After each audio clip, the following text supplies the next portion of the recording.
it's Angel from Halo Inspirations. We give you inspirations to help you spread beauty and joy through your quilting journey. Happy Wednesday to each of you. Happy hump day. Whoop, whoop. Love us some hump day. Today's video, I hope you will find inspiring, fun, and I hope it doesn't last that long. I don't think it will. This project is an easy, fast project, so I hope that you find it as enjoyable as I did. Today we are making the patio placemat, okay? It's not my pattern. It belongs to an incredible woman by the name of Heidi Staples of Fabric Mutt. And I'm going to put the link down below for her blogs that has a free tutorial on how to make this and everything that you need. Now, I've done it a little bit different, and I'm not going to give any measurements of fabric needed or anything like that, because I really want you to go check her out, and I want to show respect that it is her pattern. So hit that link below. Her website is fun, it's inspirational, it's beautiful, and she's got a lot of stuff on there besides just this pattern. So you got to check it out. She is a designer of fabric and a designer of different patterns. So totally worth checking out. This was an awesome idea. So thank you, Miss Heidi. Appreciate it. So what kind of things are you going to need? Well, you're going to need fabric. Okay. Again, how much? Check that link. But I'm using, for these squares, it was part of Kimber Bell Basics by Kimber Bell Designs from Maywood Studio. Absolutely a wonderful little kit of their entire collection is what I got. It was like 92 pieces. If you find it, awesome, because it is really cute, really awesome fabric. Lots of variety inside that 92 pieces. I had one on my website and it sold out and I'm not able to get any more. So if you find it, this is well worth it, okay? And for the flap here in the front, I used Cultivate Kindness Farmhouse Phrases, okay, by Deb Strain from Moda Fabric. It is so darling. It has all these wonderful positive words of kindness and goodness. And I just thought that'd be a lot of fun to put on front of a placemat that you're going to utilize on your patio or on a picnic. So what else do you need? Besides fabric, you also need a little bit of batting and some pins, some scissors, maybe some thread clippers, unless you use your scissors. And then you're going to need something to poke out the corners, okay? And I was using this plastic piece. It's like a plastic owl that I had from my sewing machine, but it actually is too sharp too, because you don't want to poke through the fabric. Something that works really well is a piece of wood or your fingernail if it's long enough. Mine aren't. I don't have any. Won't work for me. So like a chopstick you can get free when you go to a Chinese restaurant, right? Get your dinner, grab an extra set of chopsticks. Or I thought of a cuticle pusher, and you can get those for like 50 cents to $1. I think I'm going to go get me some of those because this isn't the first time I've needed it. So you'll need something to push those corners out once we get started here.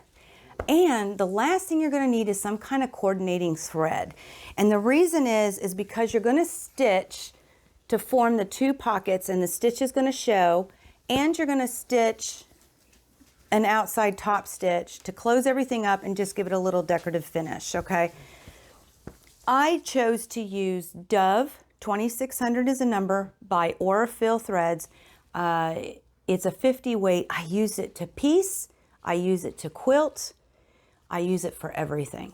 I even use it when I do binding. So Aurifil thread is what I used for this today in the Dove color. It's like if you're not familiar with the colors, it's like a light gray, and it just blended really well. Of course, with this, I call this heather gray, but they call it galvanized gray. Blended really well, of course, with this. But then it also, I did some of the stitching inside. You can't see it this far away, but I've got some stitching. I'll throw a picture above. But I did some stitching inside the blocks, and of course I used it along this finished edge. So I use Dove, 50 weight or fill, but you'll want to find something that you're okay with it showing and it coordinates with your fabric, okay? So let's go ahead and get this started. Okay, I pulled you in closer to my table here, and what I wanted to show you is exactly what I'm working with. And as I said before, I tend to make things harder than they need to be. This is another prime example. So for an easier method to do this, I highly suggest you check out that blog from Miss Heidi Staples. She's phenomenal. She came up with a fantastic idea. I just tweaked it a bit, and yes, I've made it more difficult, but the steps are the same. So what I've done here is I've got 2 pieces of fabric that I just basically sewed squares together. I have one will be my main piece for the front and one will be for the back. I've got a piece of batting that is larger than the piece of fabric, the rectangle here. And the reason is I'm going to do a very simple quilt. I'm going to quilt it to the batting after I spray baste it, and I'm just going to just write down just a zigzag through the centers. That's all I'm going to do. That makes it easy. I don't have to bury threads. The whole purpose of me doing that is because I worry about shifting of the batting when it's washed. That is a pretty wide area, and my batting that I have, which I think I know I'm using Quilter's Dream, but I don't remember if it's an 80-20 or 100% cotton because I didn't put a label on it, but it is Quilter's Dream. So it's thin. It doesn't have a lot of loft at all. So I'm going to just worry that if I washed it, that eventually, because it's so large and separated, I don't know what Quilter's Dream recommends, if it's 3 inches or 4 inches apart stitches, but that is definitely more. So I don't want it to clump. So I'm going to go ahead and take one of the pieces. I'm going to spray baste it to the batting. I'm going to do that easy breezy stitch just to secure it. And then the second piece, I wanted the same look. Okay, and I'm not going to attach another piece of batting because I didn't want it to be that thick. I didn't want 2 layers of batting in there. So I am actually, this is where I made it harder. I'm worried that when I just stitched across the diagonals in these blocks that I would either stretch it or I'd have some puckering. So I'm just going to stabilize it real quick with some Pellon Fuse and Tear. You basically iron fuse it to your fabric. I only need a sheet because it's thin, lightweight fabric. I'm going to go ahead and stitch it, and then I'm just going to simply tear it away. Okay, so just an FYI, you don't have to do this. This is the method that I decided because I wanted to quilt, and I wanted the stitches the same on both sides. So that's what we ended up with. The last piece that you'll need is here, a piece that is relatively the same size as your front and back. It doesn't have to be exact, but you do want it minimum the same size, but you can have it, it can be just a little bit bigger if you cut like that, because before we finish this placemat, you can trim it. But this piece is going to be the flap that holds the paper towels and your utensils. So it's going to sit on the front of the front main piece. Okay, so we'll come back to this. I just wanted to show you, isn't that lovely? I just wanted to show you the pieces that I'm using. So I'm going to go off camera. I'm going to go ahead and fuse one of these pieces with some spray baste. Go ahead and get it quilted. Stabilize the second piece. Go ahead and get the decorative stitch on there. And then I'll come back and we'll begin the next part. Okay, so I have gone ahead and done the quilting here. And actually, this wasn't enough, but I didn't want to go super crazy, so I ended up stitching in the ditch. So as you can see, well, you can't see, but that's because I had it pulled wrong. Okay, so as you can see, I have stitched in the ditch, and then I went ahead and just did that very simple diagonal through each of the squares. And then I went ahead and just stitched the same pattern on this other one.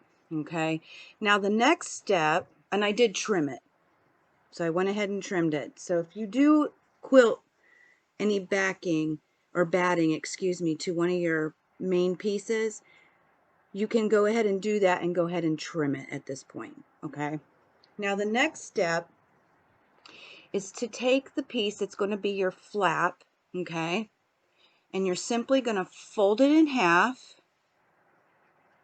but you want to fold it in half. I guess, I don't know which way you want to call this, but you want to make sure that the length is going to go all the way across.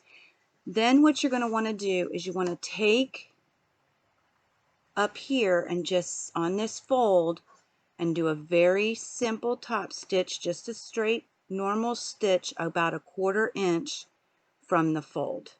Okay, through the magic of video, my top stitch is done 1/4 inch from that fold line. And the next thing you're going to want to do is you want to then place your flap on top of one of the two pieces of your main fabric, okay, your main body fabric. You pick which one you want to be with the flap. For me, I'm choosing the one that I quilted with the batting, but again, you can take a look at hers. She doesn't quilt this, so you just simply place this on top of the one of your choices for the main bodies. When you do it, if you have a fabric like mine, there's actually words on here, and when somebody sits down at the placemat, I want the words to be facing them. Okay, so if you have a print that has a direction, it's real important that you pay attention to that, because if I were to put it on the other way, the words would be upside down from the person sitting at the placemat. Okay, so I just wanted to give you a heads up about that, to pay attention to that print if you have a directional type print. So you want to place it on one of the main body pieces of fabric, and you want to place it so the raw edges are facing each other. Okay, and the next step is just to simply pin it together to hold it in place, and then you're going to want to take it to your sewing machine, and you just want to do an easy stitch about 1/8 of an inch all the way around.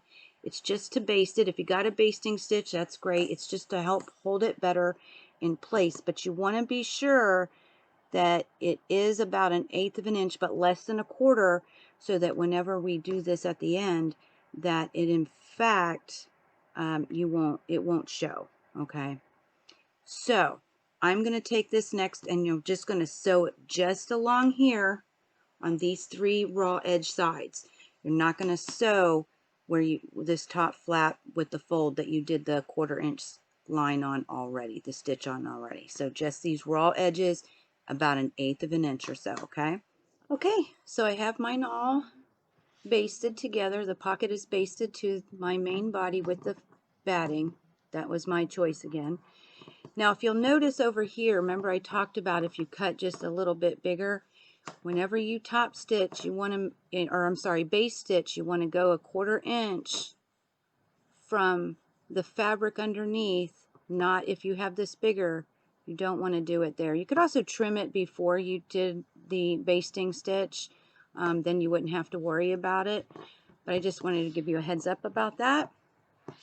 Okay, the next step, we're almost done, guys, is to, now her measurements are different because her placemats are different, and they're just a little bit different size, so you'll want to refer to the pattern, but you're basically going to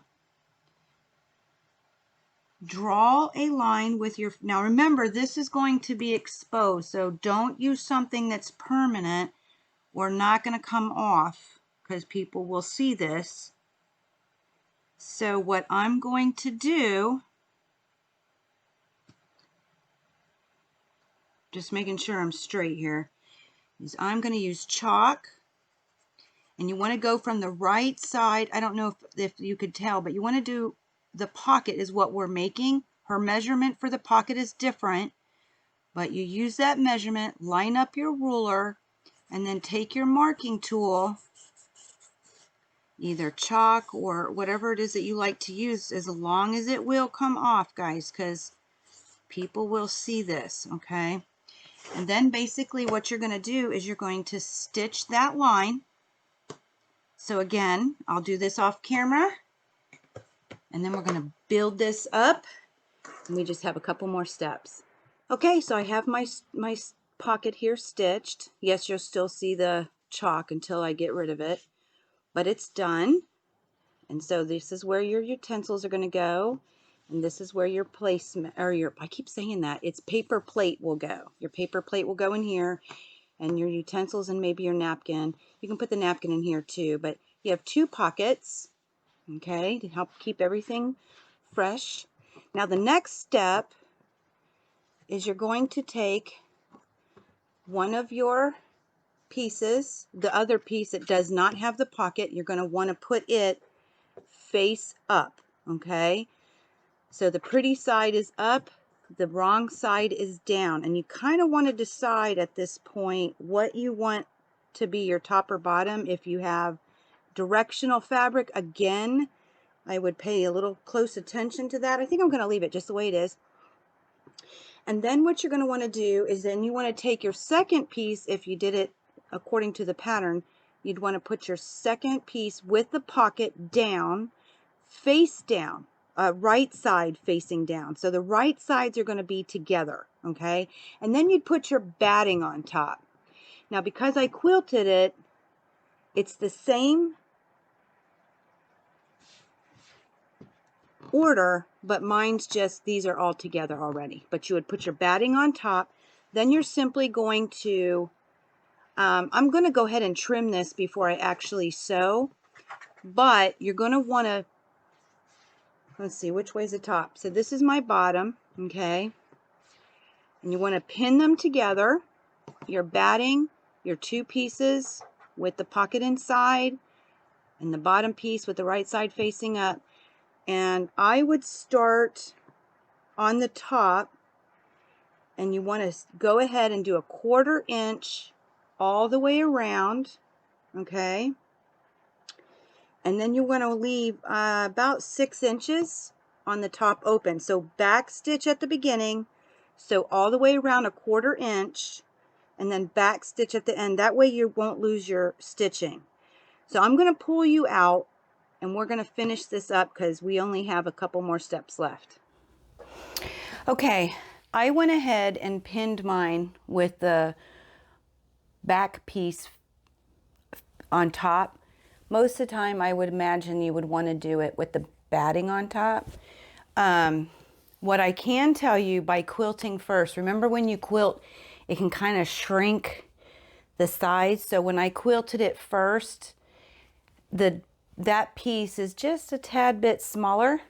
It's not bad at all, but I just wanted to give you a heads up. So we're going to go ahead and basically, I've got my 1/4 inch seam guide set up, so I know I'm getting a 1/4 inch.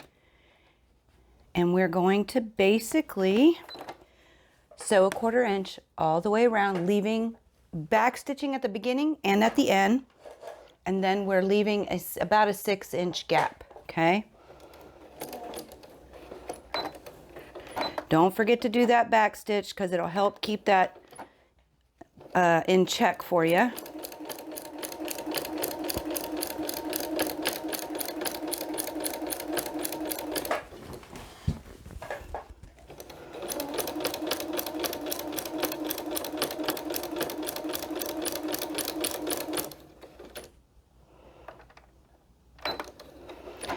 And I'm actually going to cut threads here. So instead of turning you could just simply turn it when you reached a 1/4 inch. But I'm going the easy way out. So I'm going to back stitch each time.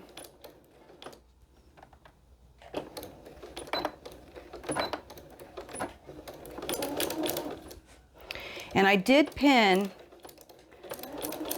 so that I wouldn't run into those pins while I was stitching. They're basically just holding together the sandwich.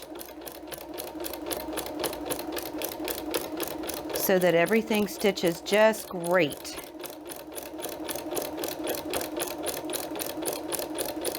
Now, if you notice, I am using a walking foot, and that's just because I have a lot of layers. And you know how I am and how I feel about my walking foot capturing when you have a lot of layers. 2 more sides.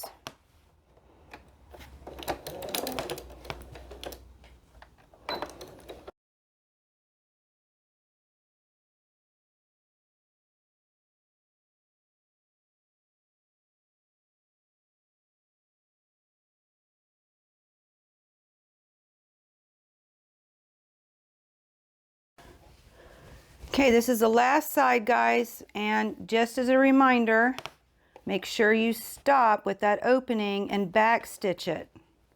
Okay?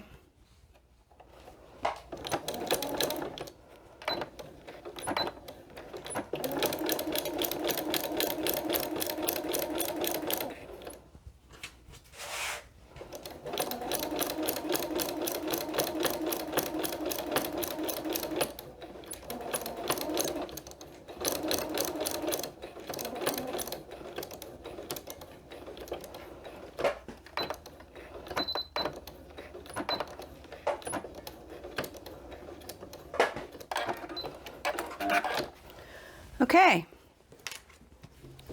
so at this point, of course, you can take your pins out, but what I want to show you,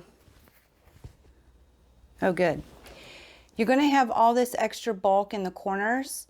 I'm going to trim this extra bulk off, and then what we're going to do is simply pull it out. And I wish I had my scissors, but I don't. So, oh, I'll use these. So we're just gonna simply take off that extra.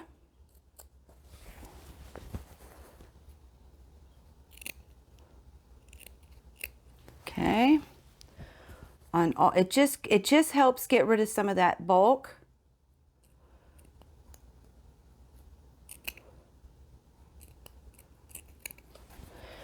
On the 4 corners.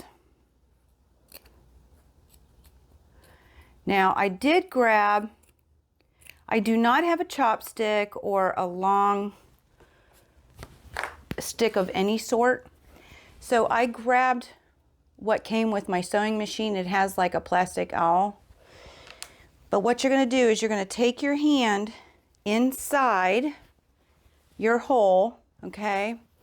I'm going to grab a corner and I'm basically going to pull it out. Push it all the way through.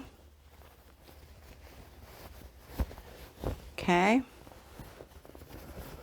Now here's where that little pointy thing will come into play, and I'll show you here in just a second. Get it all situated here a bit.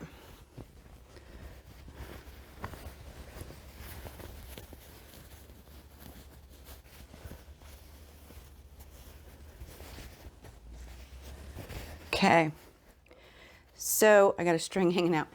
Your corners won't come out without you pushing. And you can use a fingernail. Sorry, I dropped my plastic piece here. If your fingernail works, if you got something, you just don't want anything too sharp because you don't want to poke a hole, okay? And like I just did. So, just want to push it out a little bit. It works nice if you have a wooden stick. Even like a cuticle might help, like a cuticle pusher. You know how they're made out of wood. But that's what you're looking for. You're looking for that nice point at the end. You get all your 4 corners done and then take it to your ironing board. Give it a good iron. I'm going to bring you in close to show you what I've done after I iron, because what you're going to want to do when you iron is you want these to fold in.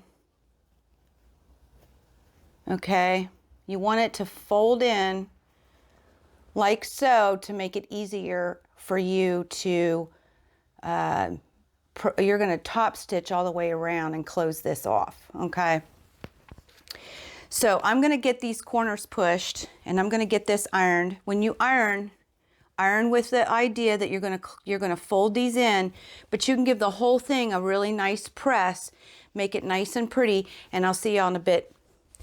We'll get to this last step of sewing it all in one place and then we'll be done. Okay, last part here, guys, but I wanted to show you, I got lucky with that hole. There's not a hole in my fabric. I wish it would focus, but it's not going to. But there isn't a hole inside there, okay? But I also wanted to show you when I pressed it, look how nice that looks. Now you want to make sure that you press enough that whenever it's closed and you're doing a 1/4 inch around, that it will grab both of those fabrics so that doesn't come open, okay? So all you're simply going to do, and I'm going to start at an end. You could pin it if you wanted to too. That would be okay. Now you're going to have to guesstimate. I'm terrible at guesstimating. But you're going to have to guesstimate about a 1/4 inch from the end on each side because you're going to want to turn it. Okay, this is one that you are going to turn. Now remember, I do have my walking foot just because there's a lot of layers. So just a 1/4 inch all the way around.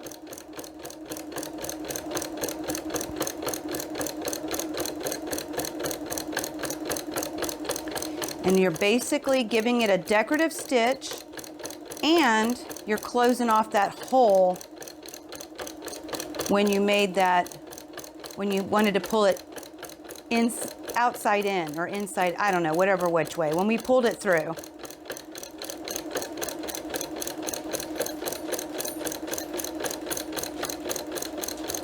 When you get to that corner, I'm going to use a stitch line to basically turn it. So I'm going to lift my presser foot.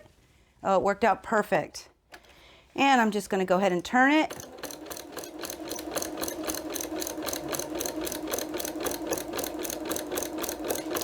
Now on this side, I don't have that beautiful stitch. So here's where my guesstimation is going to probably fail me.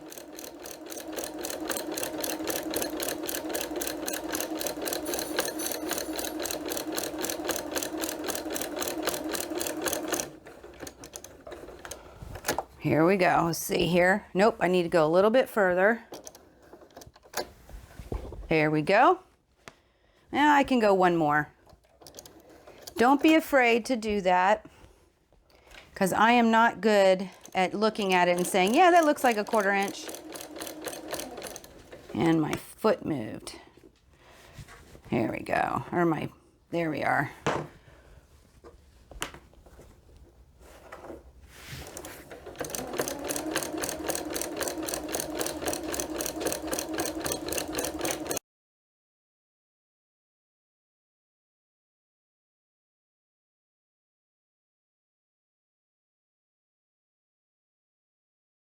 Okay, now I'm coming back to the end.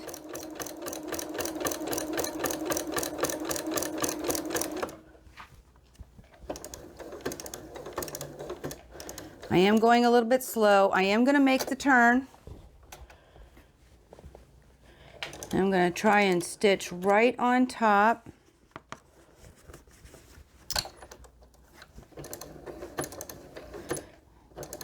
And then I'm going to back stitch it.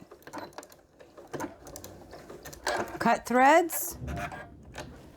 Ooh, did y'all hear that? That was some thunder. And there we have it. And as you see, this is closed, okay? And it's just got a nice, beautiful finish. So there you have it. The picnic, the picnic patio placemat. Any rate, beautiful, fun awesome pattern that Heidi Staples of Fabric Mutt has created. I hope you give this a shot. I'll see you in just a second. Okay, everybody, so there it is, your patio placemat. Thank you, Miss Heidi, for an awesome, awesome free pattern. Absolutely fun and inspirational. Really appreciate it. Again, y'all, check out that link. You're not going to be disappointed.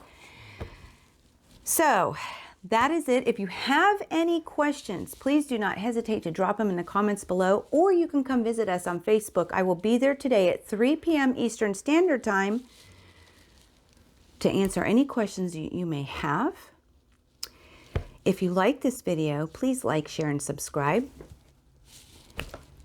But if you make these, I hope you enjoy them as much as I had making them, and I know we're going to love them on our tables. So until next time, until next week, because I'll see you next Wednesday, may y'all continue to be inspired, productive, and joyful, and never stop making those dreams in quilting come true. Love y'all. See you soon.